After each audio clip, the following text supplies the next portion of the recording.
ఒక కమల్ హాసన్, ఒక విజయ్, ఒక సత్యరాజ్, ఇంక్లూడింగ్ చిరంజీవి ఆల్సో, వీళ్ళు అఫీషియల్గా దేవుణ్ణి నమ్మరండి. పాపం జనాలకు తెలియదు. సెలబ్రిటీలు అంటారు, కానీ వీళ్ళకి ఏపాటి కూడా దేశభక్తి దైవభక్తి లేనట్టు వాళ్ళండి.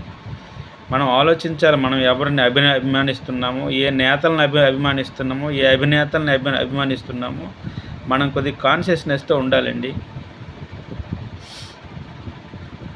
మన దేశాన్ని ముక్కలు చేసినటువంటి కాంగ్రెస్ పార్టీ ఒక ఈస్ట్ పాకిస్తాన్ అనేటువంటి బంగ్లాదేశ్, వెస్ట్ పాకిస్తాన్ అనేటువంటి ఇస్లామాబాద్ రాజధానిగా ఉన్న పాకిస్తాన్కి వత్తాసు పలికిన ఒక్కొక్క టైంలో కాంగ్రెస్ పార్టీకి అలాంటి పార్టీని తీసుకువెళ్ళి తన పార్టీని తీసుకువెళ్ళి మమేకం చేసినటువంటి ఒక చిరంజీవి కానీ ఇలాంటి వాళ్ళు ఉన్నారండి.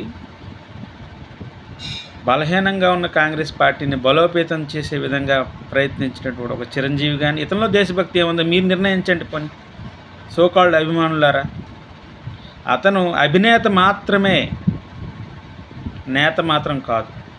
నేతగా అతను ఫెయిల్ అయ్యాడు. చాలామంది నిజాలు ఇంకా బయటికి రావాల్సి ఉంది సోషల్ మీడియాలో.